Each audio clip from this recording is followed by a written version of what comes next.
Good morning students. आज हम class 12 का एक पोएम देखेंगे।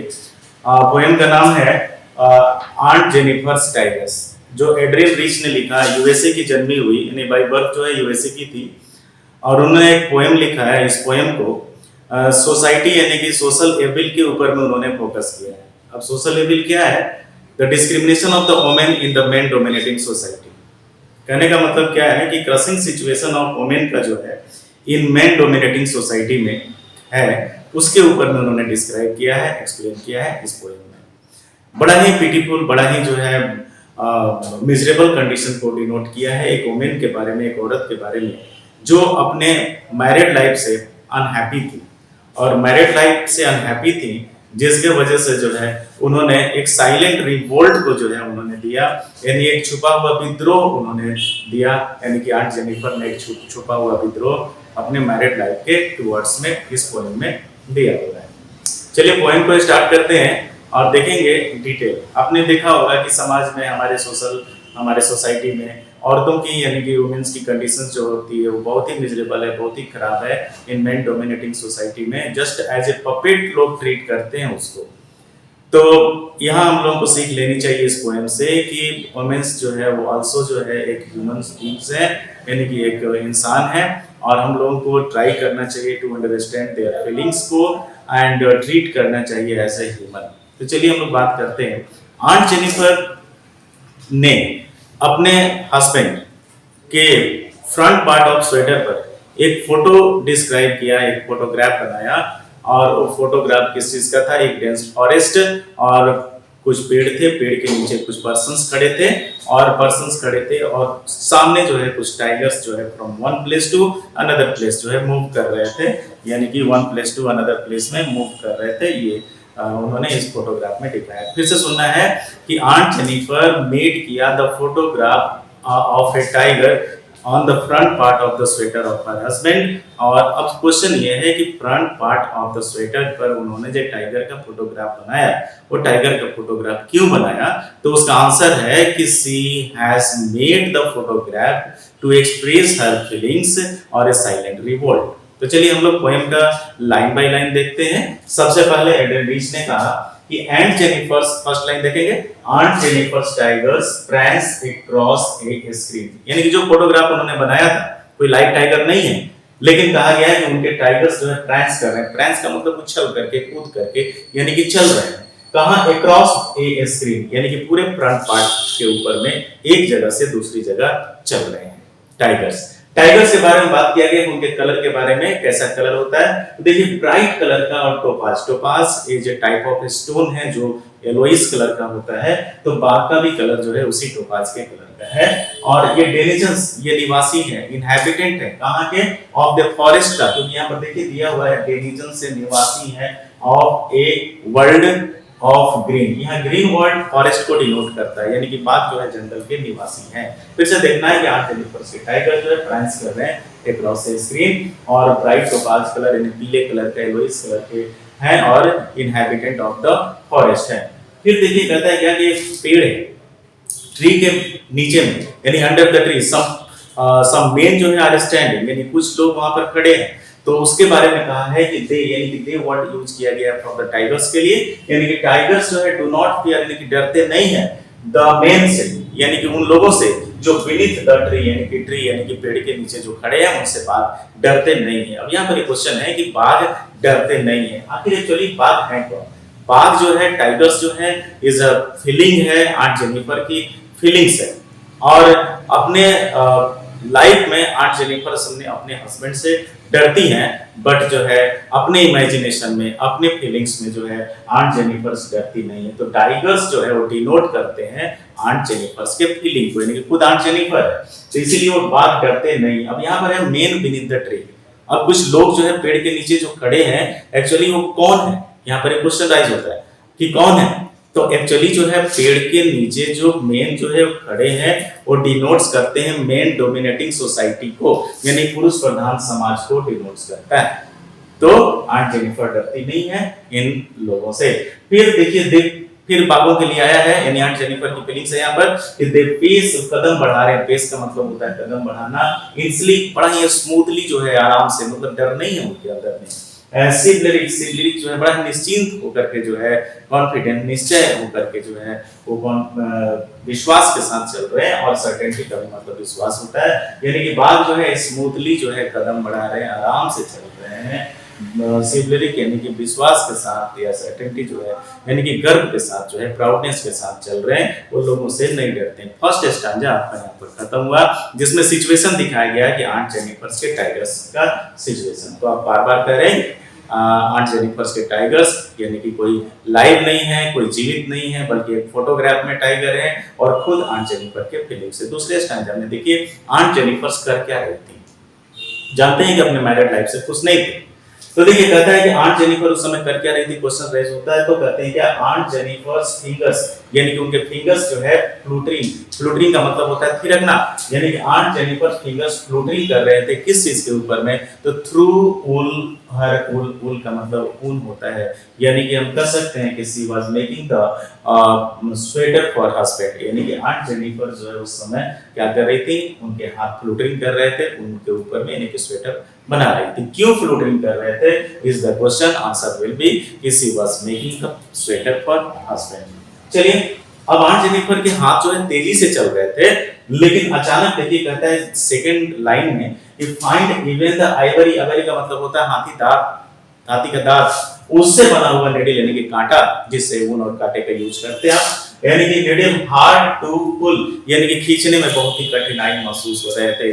अचानक आंट जेनिफर के हाथ जो तेजी से चल रहे थे और फिर जो है वो खींचने में क्यों कठिनाई महसूस कर सकते हैं, तो हम बात कर सकते हैं इसलिए हार्ड टू पुल सिम्स हो रहे थे बिकॉज जो है सी आंट जेनिफर जो है वो लॉस्ट हो गई थी इन द डीप थॉट्स, अपने गहरे विचारों में, किस चीज के प्रति, तो टुवर्ड्स हर अनहैप्पी मैरिड लाइफ, यानी कि अपने अनहैप्पी मैरिड लाइफ के बारे में वो सोच रही थी। और सोचने के करते चलते, थिंक करने के चलते उनके हैंड्स जो है वो स्लो हो गए थे, इसीलिए यहाँ पर हार्ड टू पुल वर्ड का यूज किया गया है।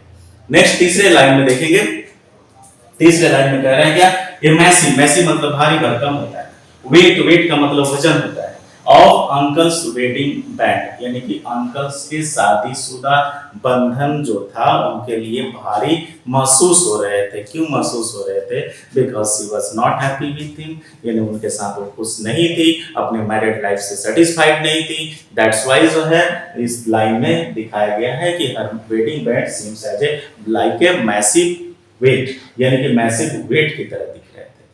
अब देखिए ये जो शादी का बंधन है, मैरिज का बैंड है, वो बैठा हुआ है, नेक्स्ट लाइन में सिट्स हैवीली, यानी कि बैठा हुआ है अपॉन, कहां पर, तो आंट जेनिफर्स हैंड, यानी कि आंट जेनिफर हैंड, उनके हाथों में शादीशुदा बंधन जो है वो बैठा हुआ है, पूरी तरह फिक्स हो गया है। और कैसा बंधन, कैसा बैंड, बिल्कुल अनहैप्पी, बिल्कुल जो है ऐसे क्रशिंग सिचुएशन क्रिएट करने वाला वो शादी का उनका बंधन है जो अंकल के साथ। तो चलिए हम लोग बात करते हैं अब इसके बाद तीसरा स्टैंजा में आप देखेंगे, तीसरे स्टैंजा की बात हम लोग करें, लेकिन उसके पहले आपने देखा कि आंट जेनिफर किस तरह से क्रशिंग सिचुएशन में अपने हस्बैंड के प्रति थी।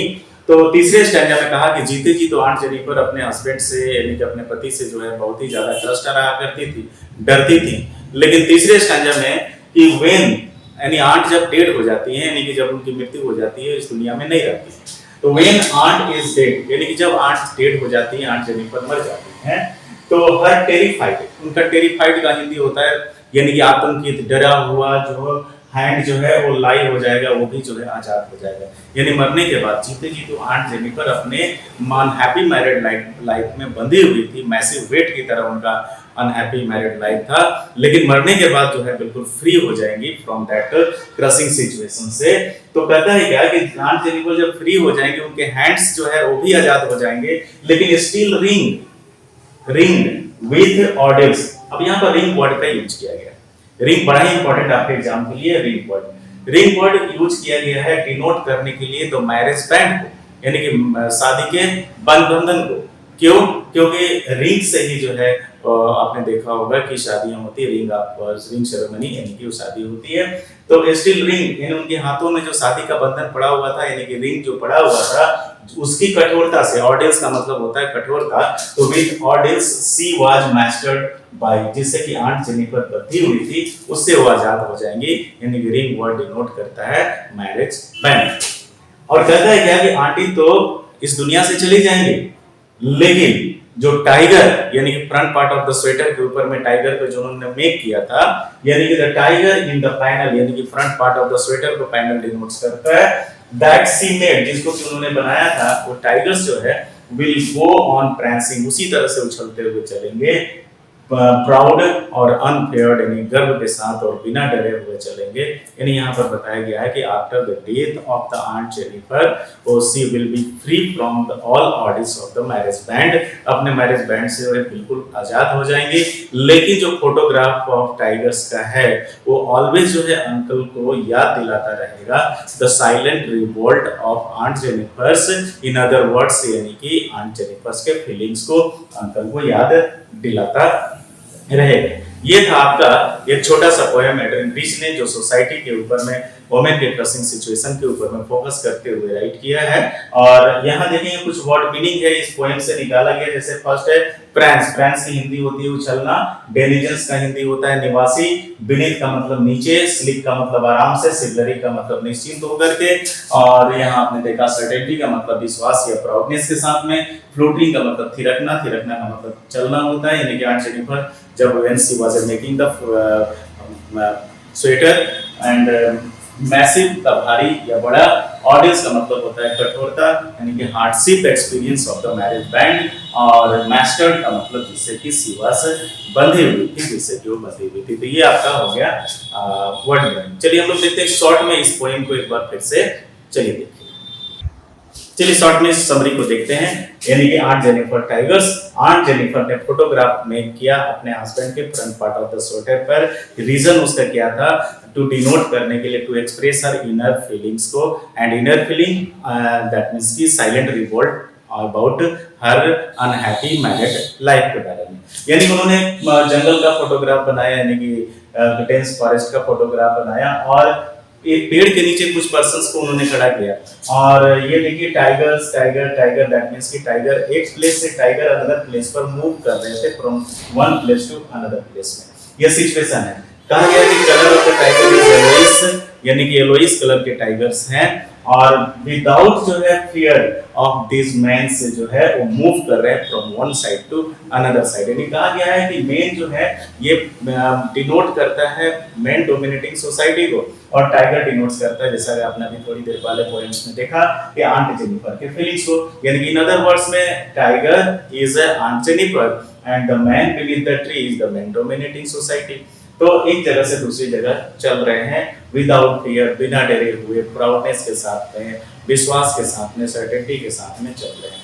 फिर कहता है क्या कि आंट जेनिफर्स जो है वो क्या कर रही थी? क्वेश्चन आता है कि what was Aunt Jennifer's doing. तो हम लोग कह सकते हैं कि Aunt Jennifer's was making the sweater for her husband, अपने हस्बैंड के लिए स्वेटर बना रही थी, और ऊन और कांटा यानी कि निडल एंड वूल के थ्रू जो है वो बना रही थी, और बड़ा ही स्पीडली उनके हैंड्स चल रहे थे। सडनली जो है हैंड्स जो है वो स्लो हो गया। रीजन उसका क्या था?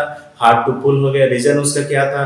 जैसा आपने भी देखा कि रीजन उसका ये था कि वो लॉस्ट कर गई थी in the deep thoughts about her unhappy married life के बारे में वो सोचने लगी थी। दैट्स व्हाई जो है हर हैंड्स जो है हार्ड टू पुल, यानी कि हार्ड टू पुल हो रहे थे। फिर आपने देखा कि किस तरह से मैरिज बैंड जो है वो सीट्स थे, बैठे हुए थे उनके हैंड्स में, यानी कि जिस क्रशिंग सिचुएशन में वो लिव कर रही थी, जी रही थी। तो जीते जी तो अपने हस्बैंड से वो डरती हैं, लेकिन आफ्टर द डेथ के बाद आंट जेनिफर अपने हस्बैंड से नहीं डरती हैं, मींस कि वो आजाद हो जाती हैं, फ्री हो जाती हैं। और रिंग जो उनके हाथों में पड़ा हुआ था, जो डिनोट्स करता है मैरिज बैंड को, उसके ऑर्डिंग से, उसकी कठोरता से आंट जेनिफर जो है वो भी आजाद हो जाएंगी। और लेकिन the photograph of the tigers जो है वो सिंबल बन जाएगा फॉर द अंकल के लिए, फॉर एवर के लिए, क्या कराने के लिए? यानी कि अंकल को रिमेम्बर कराने के लिए about the feeling of the aunt Jennifer, और a silent revolt of the aunt Jennifer, वो हमेशा उनको याद दिलाता रहेगा। तो चलिए एक और क्वेश्चन यहाँ निकलता है कि in spite of the kind hearted lady, that means कि आंट जेनिफर की बात हो रही है, यानी कि in spite of the kind hearted उन्होंने फोटोग्राफ ऑफ द टाइगर को क्यों मेड किया? तो आंसर उसका क्या होगा कि to express her inner panic feelings को, सॉरी इनर पैनिक फीलिंग और हैप्पी मैरिड लाइफ को डिनोट्स करने के लिए साइलेंट रिवोल्ट को, दैट्स वाई जो है उन्होंने मेक किया फोटोग्राफ ऑफ द टाइगर्स का। वी नो दैट कि tigers are the symbol of the cruelty, यानी कि क्रुएल्टी के प्रतीक होते हैं, और यहाँ रिवोल्ट और क्रुएल्टी दोनों वर्ड जो है एक दूसरे से अटैच कर रहे थे। तो ये शॉर्ट में आपने देखा कि आंट जेनिफर्स के पोएम में हम लोगों ने देखा कि किस तरीके से crushing situation of the women जो है has been described by the poet in the men dominating society. That's why जो है we should try to understand their feelings, उनके फीलिंग्स को, औरतों के फीलिंग्स को समझना होगा एज ए ह्यूमन बीइंग, वो भी एक इंसान है और नॉट ए पपेट, ना ए टॉय, ना ही पपेट की तरह है, ना टॉय की तरह है, और वी शुड रिस्पेक्ट देम, उनको रिस्पेक्ट देना चाहिए as a mother, as a sister, as a wife, etcetera. Thank you.